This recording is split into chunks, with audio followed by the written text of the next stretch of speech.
My name is Nkosi Jeju. I'm from South Africa, Freedom Park in the township Soweto. Um, I grew up there, and then I was attending an after school program, Pagamani Young Minds Academy. Uh, then I got an opportunity to go to camp to Camp Sizanani. That's where I met David. And I'm 19 years old. Nice. And what year did you go to Camp Sizanani? Okay, this was in 2019 December session. I got to go to Camp Sizanani. That's where I met David. The camp was very good, and then they told us that some people from global camps have paid for us to be there, so they want us to enjoy, they want us to have fun and everything. And then David was involved in all activities. He was doing everything. Arts and crafts, he's there. Life and skills, he's there. He was then uh I was inspired by the work that he does for us, and you know, he he has a good heart for kids. And then I'm like, if I talk to him about my dreams and everything, maybe he might find a solution and everything. Then he gave me his email address and his phone number and his Facebook account. Then when I got home, I didn't have internet, so I couldn't write him an email. I couldn't text him on Facebook. So I just waited a bit. Then maybe in like 2 weeks time after camp, I finally got the internet. Then I texted him, and then yeah, he was happy to get my text and everything. Then um, we spoke a bit, and then he sent me pictures of himself in Cape Town with Haley, and yeah, then he told me more of Starlight Camp and everything, and then that one day he wants me to come and work at Camp Starlight. Then as time goes on, then the following day, I think he texted me about like um asking me about everything that I wanted, and like we continued our conversation from camp that I wanted to attend a college in the US. Then he sent me a link to Common App. He said I must fill everything there. Like if I don't understand everything, I should just text him, ask him how to do it.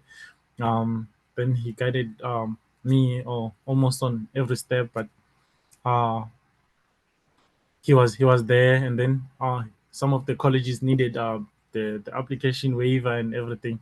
He was the one who was paying all those fees that were there. And then he suggested that I apply at Grand Canyon, Elon, and then College of Worcester, and then Stetson University.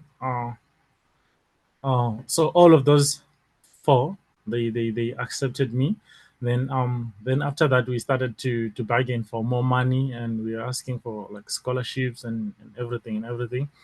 Then College of Worcester was like offering more money, but then it wasn't still enough. Then David had to like, text the deans and everything, try to negotiate more so that we get more money so that I can come and study at the College of Worcester. So that is where I am today. Um, through David. He helped me a lot. That's fantastic. And what are you studying at the College of Worcester?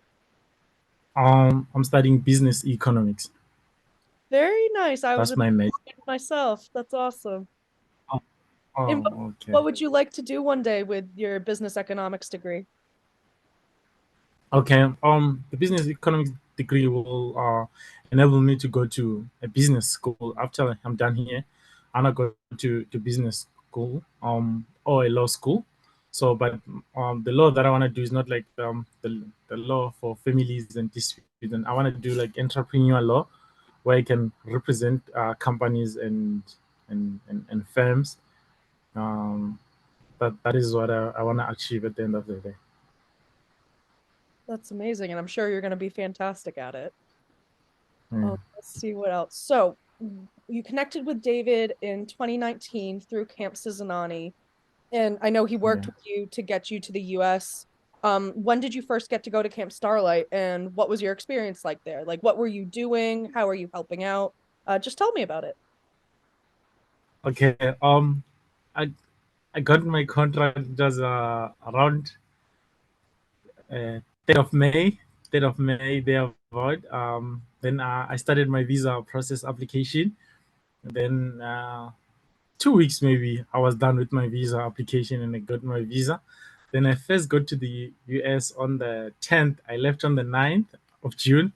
And then I got to the US on the 10th. Then came starlight in the evening. When I first got there, it was like at night. I couldn't believe it. Like it was the same moment when I was in the flight. So I couldn't believe that I was in a flight, and I couldn't believe that I'm like finally at the Camp Starlight. You see, when I see the post on Instagram and on Facebook and everything, I couldn't believe what I was seeing, the views and everything. But I couldn't see a lot. It was at night.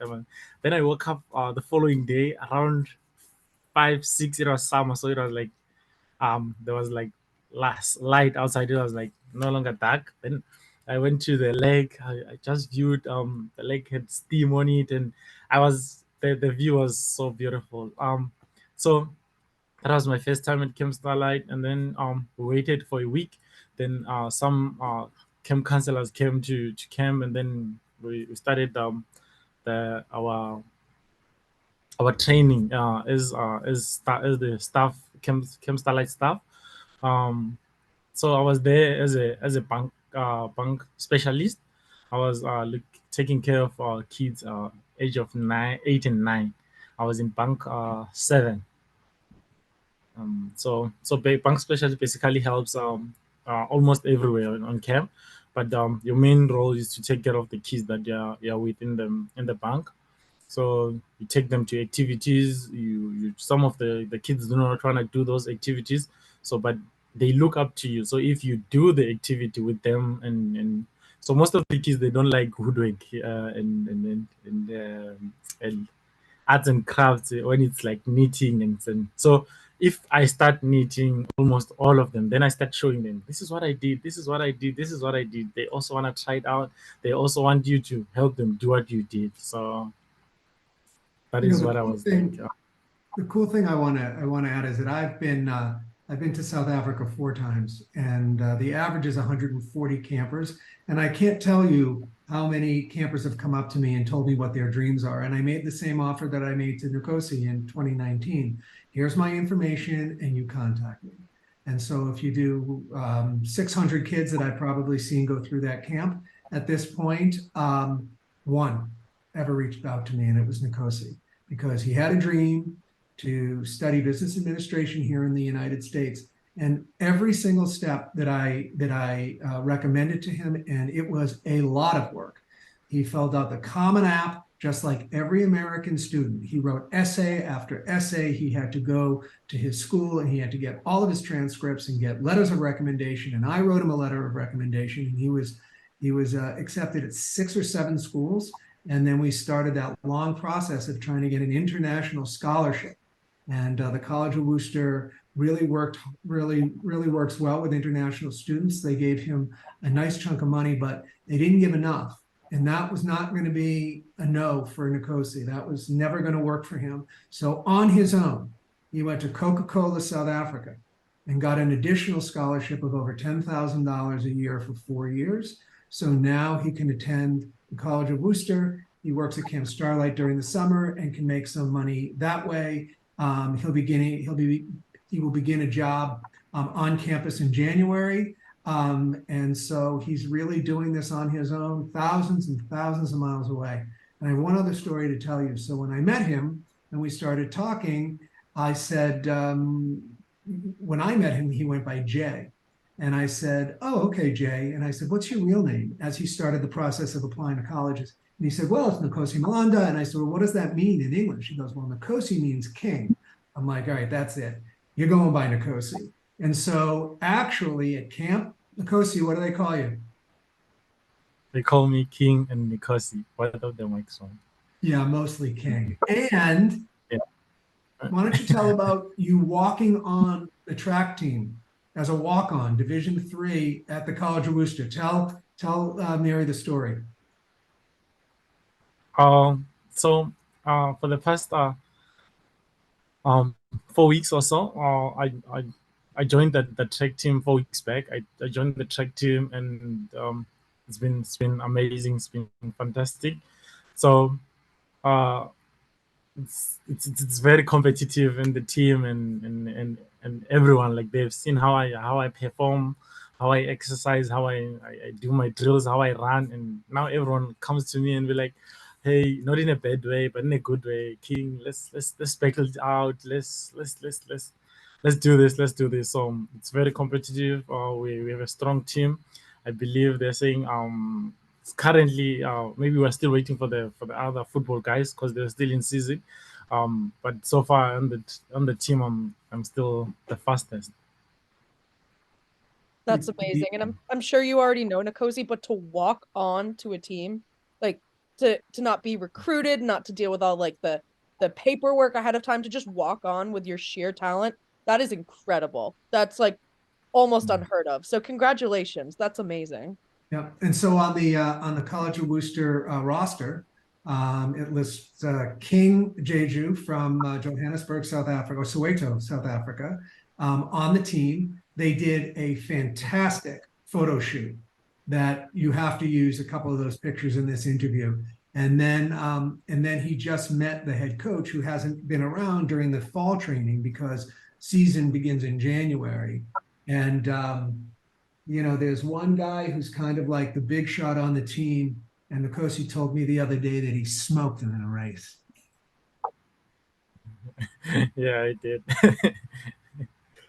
You're going to be captain in no time. I'm looking forward to it. Well, that's so amazing. Oh, you're such an incredible young man. Well, just to reflect a little on your overall experience, what are some skills or experiences, really anything that you've learned in your time at Camp Sizanani, your time at Camp Starlight, that you think have just helped you develop as a person, develop as a runner, develop as a student? Just what are some of the experiences you've had that have kind of helped develop your future? Um, so I would say it has made me a strong person and a good leader. Camp Sizanani in 2019, I was selected as the red team captain during the Olympics. So I led the red team to victory, including the staff, our staff. So I had to show them a technique of winning. I don't know the game, but where you pull the rope. So Tug of Tug of war. war. yeah, tug of war. So I had to show them a strategy. You see, when everyone is just pulling, there is no rhythm. But if we all count like 1, 2, 3, then we pull. So it's like, yeah, it's a teamwork. So it becomes effective if we do that. Um, that is how I've developed. Then at Camp Starlight, I learned a lot of things. Uh, so it's a different life from South Africa to the United States.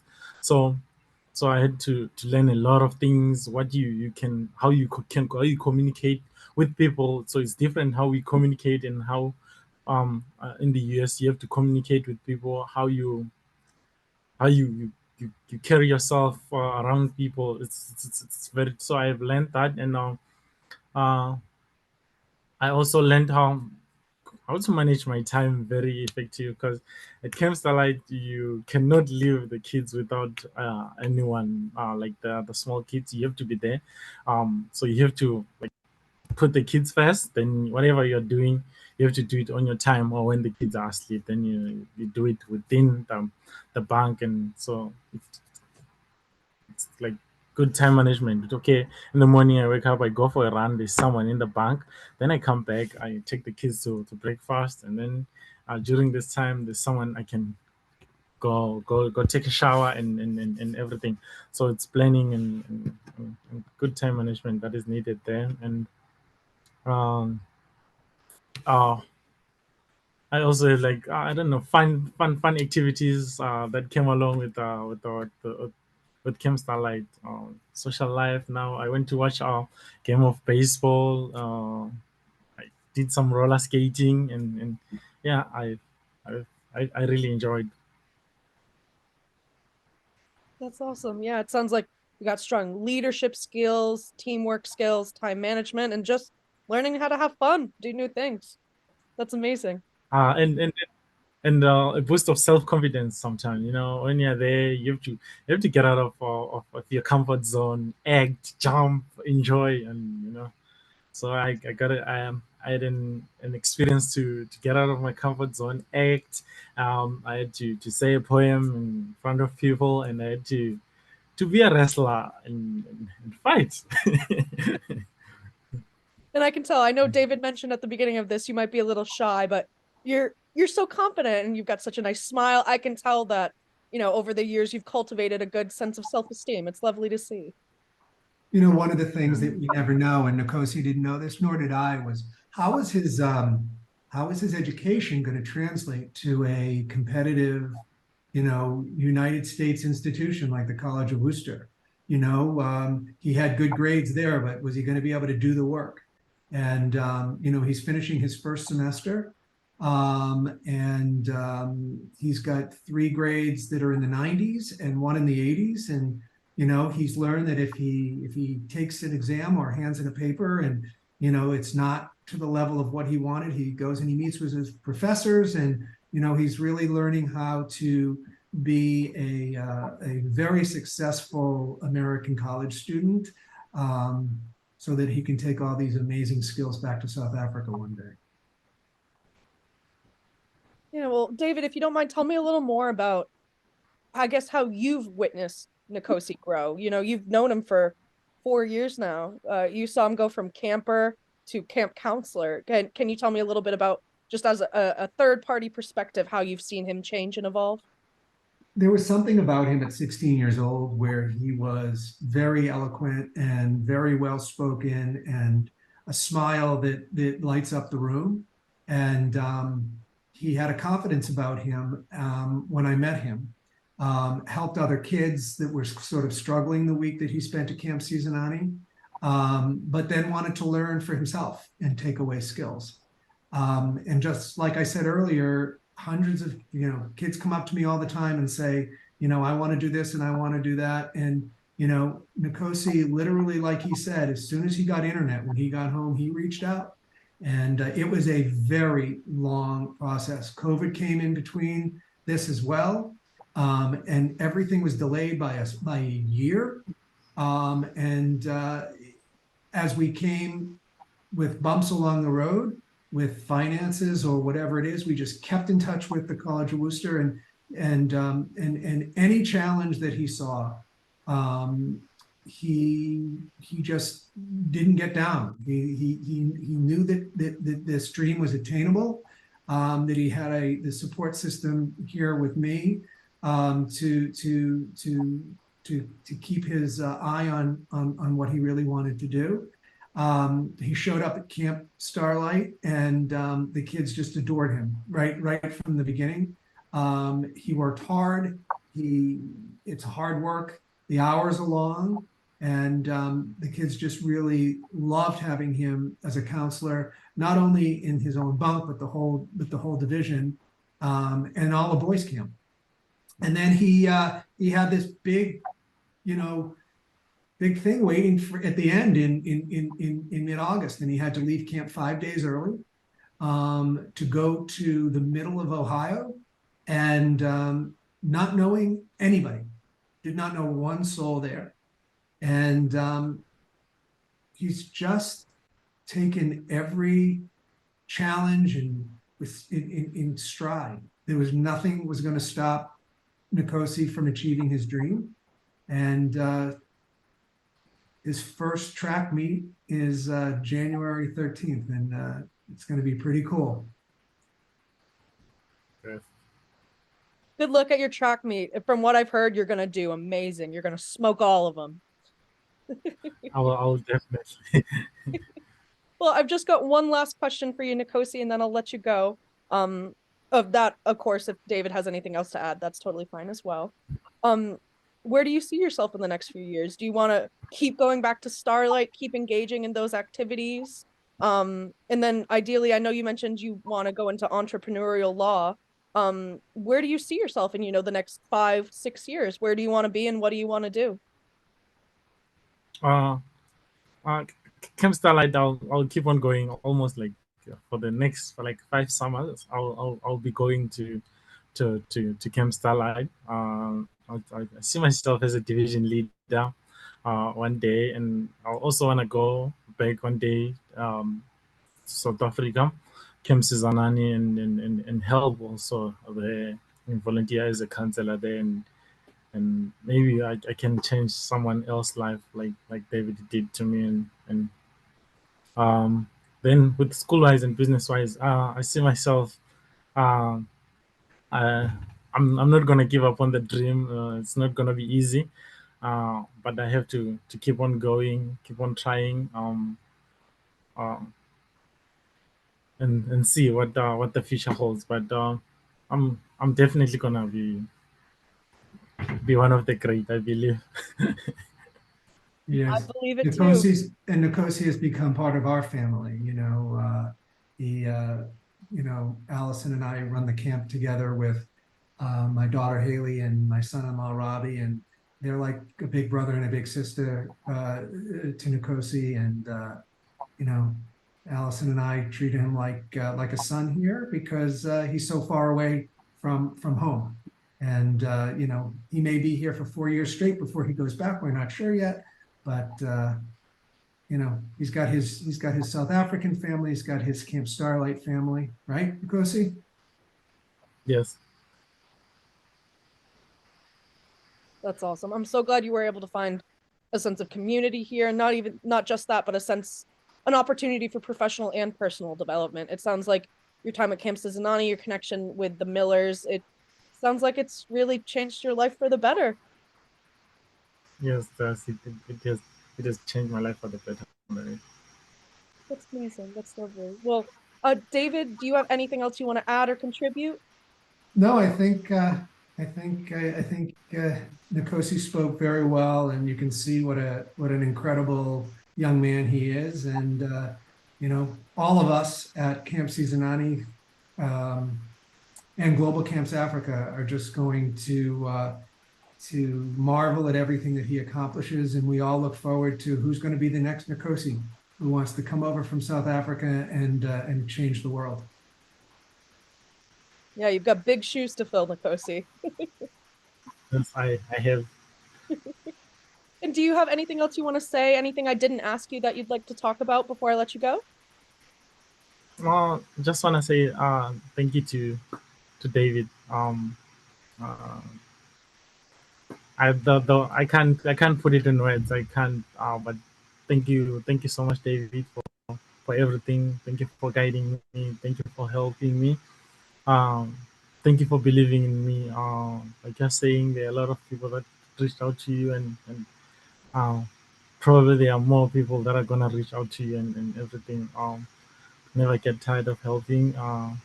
With a good heart, and I love you. Love you too.